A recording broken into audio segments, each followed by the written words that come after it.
ladies and gentlemen, and throwing the spotlight back on the G20. Now, so if there are disruptors who want to derail India's growth story, then there are nations which will continue to push their expansionist ideology and also somewhere use platforms, multilateral fora and the build-up to that to try and create a certain level of psyops. Now, China is up to it yet again. Now, this is something which they are compelled to do. We must understand this, that from Mao Zedong till date, China or the CCP follows a blueprint that was laid out by Mao, and that had the palm and the five fingers, and that's where this map, no matter how many times the world condemns it, they will continue to do it because that's their mandate, that's what they're stated at. So eventually what will happen is that it will only be China claiming this. Nobody else is going to take that claim very seriously, just as Subramaniam Jaishankarji very clearly said that your map is not going to distort the truth, and you can put whatever maps you want to put, but the reality is different. Arunachal Pradesh remains an integral part of Bharat.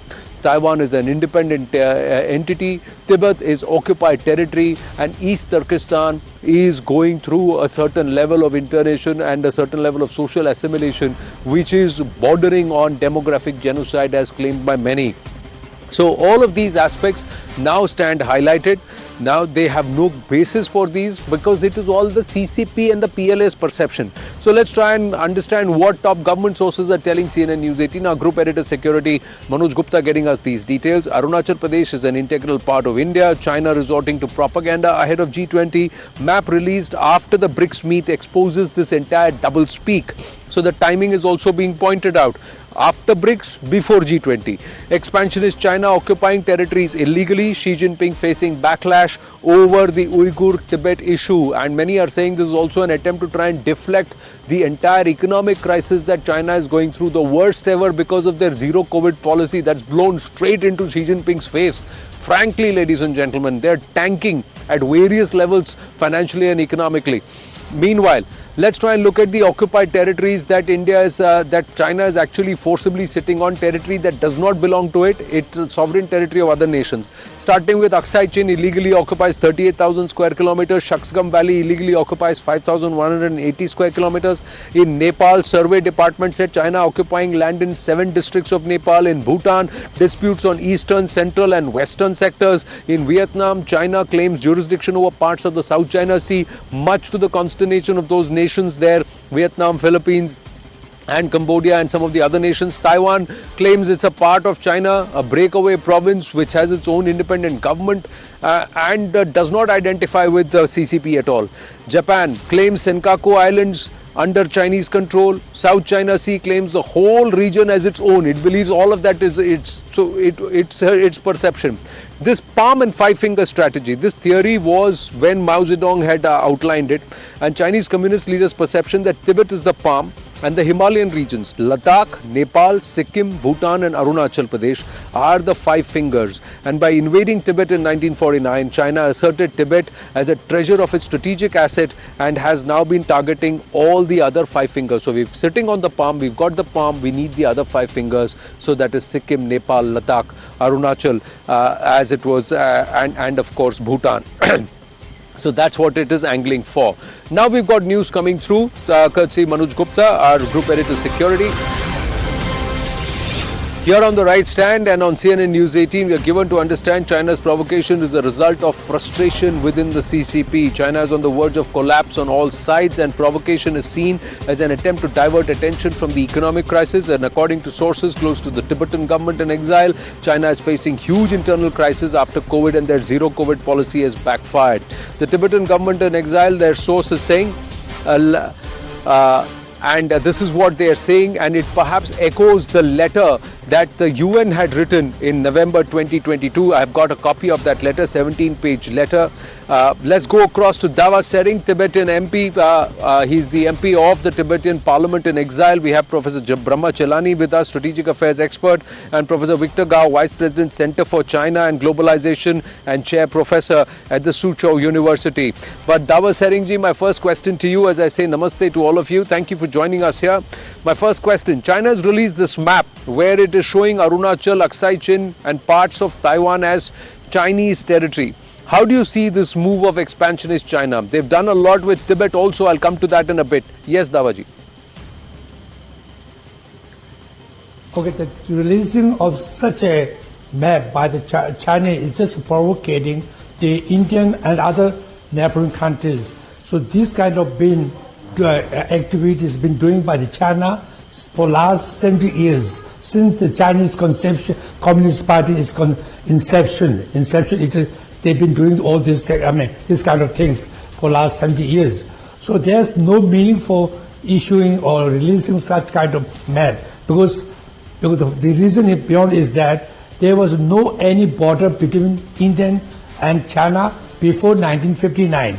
That so-called border, the Indian-China border, is become after the occupation of Tibet in 1959. So that is totally meaningless. They have no right. It's totally illegal and condemnable. That they have no right to claim such territory belongs to them.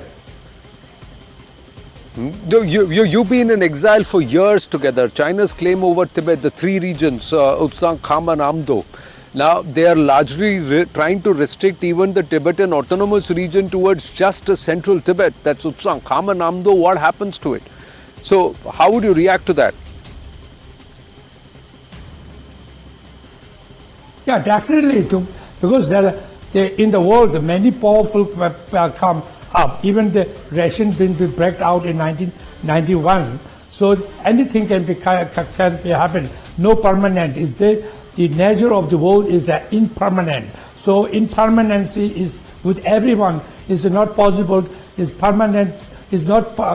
China has no exception or exception of impermanency. So impermanency on the world is everyone has a same. So today China is occupying the Tibet and other its neighboring countries. So but there will be definitely changes, and we regard. I believe that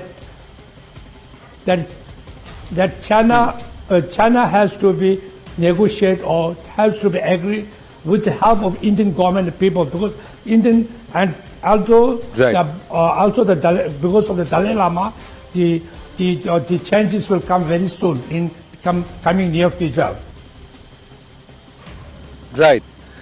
Now, before I go to Brahmachalani and Professor Victor Gao, I have a copy of this letter dated 11th of November 2022, so last year November.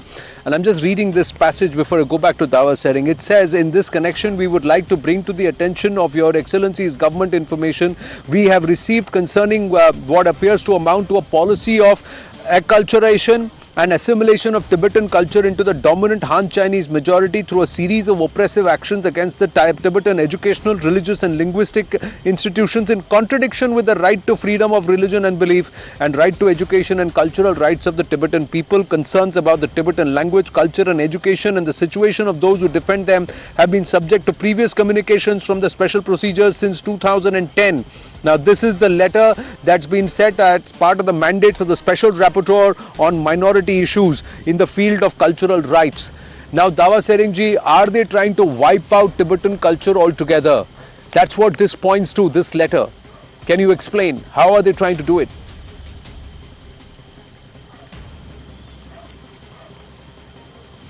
No, my expectation, or I hope, I request to all the peace-loving countries, particularly Indian government and the South Asian countries, who are the major sufferer of the Chinese expansion, should stand up, and with this, American and all the loving countries who believes in a democracy and also in the peace, they should stand up against the Chinese expansionist policy and culture genociding and also violation of human rights in everywhere. The Chinese violating human rights in many countries. Right. With Dawa Sering ji, please stay with us. Professor Victor Gao and Brahmachalani bringing you into the discussion. Professor Victor Gao, the other day you were here with me on my show and you said you would like to work together with nations. This was around BRICS. And today you release the map. When I say you, the CCP releases a map again, which is claiming territory that does not belong to it. Tell me which part of the territory you think it does not belong to China and is included in the map. I see the map. Well, There is Bhutan nothing is an independent surprising. nation. Arunachal is an integral part of India. Ladakh is an integral part of India. Tibet is an Let's talk autonomous about region which is occupied territory. Taiwan is an independent nation. Okay. Taiwan is part of China. It's carved in stone. If you read the Cairo Declaration and the Potsdam Proclamation, which formed the pillar of the Japanese unconditional surrender in 1945. So if you cannot with this, then you need to read history. Now, for Arunachal Pradesh, Arunachal is an integral part of India. It's carved in stone in our constitution, sir. So what is the China? What are the Chinese doing? It's carved in our constitution since 1947, sir. Listen. Arunachal is an integral part of India. Ladakh is an integral part of India. So it's carved in stone in our constitution, sir. Do you want me to Yes, speak, sir. or you Please just want to keep talking? Yes, Please thank go ahead. you. Now Thank I you will very not much. interrupt you. The floor. China has never recognized the McMahon Line, which sometimes the Indian government claims to be the boundary between China and India. China has never accepted that. The British colonial powers wanted to push this onto China, and they failed. I don't think India will ever succeed in pushing for the McMahon Line becoming the border between China and India. There are indeed territorial disputes between China and India. That's why the two countries need to sit down and talk about it in peace and diplomacy. And eventually, we need to find a peaceful solution of the territorial disputes between China and India. There are three disputes, one in the eastern part, one in the central part, and then the third one in the western part. All these three territorial disputes between China and India need to be seriously negotiated and eventually settled in peace. Before then, if India says Arunachal Pradesh is India's, then you test the will of the Chinese nation, because you can never impose the McMahon Line as the border between China and India. We need to talk about it. So, yeah, true, absolutely, sir. Then let's go back to the 1842 Treaty of Chushul, which puts China's existence beyond the boundaries of Tibet, an occupied territory where the Chinese PLA walked in forcibly and occupied that territory that does not belong to the Chinese at all. So, if you go back to the 1842 Treaty of Chushul, it's China that has to go back at least 2,500 to 3,000 kilometers back to where its actual borders are, and let's read out the borders accordingly. So, Brahmachalani ji, this is China's willfulness. If it continues to say its perception is right and whatever else is wrong, then there will never be a solution and there will never be trust. Well, first, India and China have been trying to negotiate a border settlement for more than 40 years now. This is the longest negotiating process between any two countries over territorial disputes. And absolutely no progress has been made because China remains intransigent. But I think this latest cartographic aggression has to be seen in a bigger light, in a bigger picture. China pursues officially what is known as the three warfares doctrine. The three warfares doctrine blurs the line between war and peace. It is a smokeless war, as the CCP calls it. And this cartographic aggression very much illustrates China's smokeless war. It uses all tools to push its claims, whether covertly or overtly. It's using all means possible to pursue its expansionism. The second thing that we need to keep in mind is that the CCP is not a force for peace. It's a force for war. It's a force that has pursued non-stop expansionism right from the time it grabbed power in 1949. And Xi Jinping is working to complete Mao's expansionist vision. Yes. Mao's China annexed Xinjiang and Tibet. The occupation of Xinjiang and Tibet more than doubled China's territory and made it the world's fourth largest country by area. And since then, as you know, this concept of Tibet being supposedly China's right palm, and that they have 5 fingers to this palm that need to be liberated. That expansionist vision of Mao is very much driving Xi Jinping's policy. The fact that this map has been released right after the big summit where Modi and Xi Jinping met, and just before Xi Jinping comes to New Delhi for the G20 summit, goes to show that the CCP is committed to expansionism. The fact that even tiny Bhutan is one of the smallest countries in the world, and if you look at this map, they have shown 11% of Bhutanese territory in China, of Bhutan's territory. Yes. I mean, how shameless can a country be? One of the largest countries in the world, showing through a map that 11% of a tiny country is part of its territory. This really underlines China's unbridled expansionism. Sir, you have also tweeted this. Victor Gao, how are you going to have any kind of cooperation, collaboration if, as Brahmachalani has put out on X, that land and sea borders nearly 17 nations, your neighbors, you've got disputes with? So this is nothing but the expansion blueprint of Mao. That is the CCP. Allow me to make a CCP. point. So that means. Allow me to. So yes, please. So was there no China or no consideration of China outside of the CCP's history?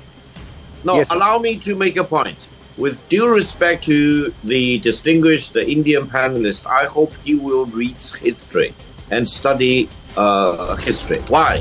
China has altogether 14 land neighboring countries. China signed the border treaty with 12 of them. There are only 2 countries China has not signed the land border treaty, India and Bhutan, which is under subjugation of India. It is time for China and India and China and Bhutan to sign the land border treaties. China has signed the land border treaty with all the other 12 land bordering countries. This is the fact. And I hope the Indian distinguished panelist will not disagree with me, because if he disagrees with me, he disagrees with truth. And he is failing you in not doing his homework. No, That's but number one. You have tried. You have signed these treaties, but how many of them have you honored? Chinese territory since the 13th century. Come on, read history. Xinjiang has been Chinese territory since around 2,000 years ago. No, sir, these used to be Chinese territory. These used to be Chinese territory. These used to be Chinese. As much as the 16th and the 17th century, the area that PLA sits on today was an integral part of Indian territory or Bharat. It was, even Hyun Sang has now called this region, which is this was all part of what he said the people of Intu. This was the people of Intu. No, please see. Please see, there are Shiva temples and Sharda Lipi examples in what you are calling New Territory or East Turkestan, after which Islam came there. 1842 Treaty of Chusul very clearly defines where the Ming dynasty or the China's border should be, what should be Tibet, and thereafter the Dogras and the Kashmiris and that entire region is very clear done. It was done under Raja Ranjit Singh. So there are many aspects which have to be understood, which have also to be. You can't just go back to a history which is 12th century, sir, in the 16th and the 17th century, or even recent, even before that. India was far greater, sir. India was far greater. So what? So India should put out its map as with all of Bhutan, Bangladesh, Pakistan, and even parts of Afghanistan, and also large parts of Tibet and all part of India, and we will put that map and say, oh, we used to be like this in the 19th century, so this is who we are. Sir, realities are different. So one part is that China will find itself. China will be increasingly isolated, and the more you try and expand, the deeper, the more you'll burn holes in your pocket. I think that's a reality which everybody has to wake up to within the CCP establishment. I am way over time. I have to thank all our guests. Thank you very much. We are compelled to take a break, sir. We'll take this conversation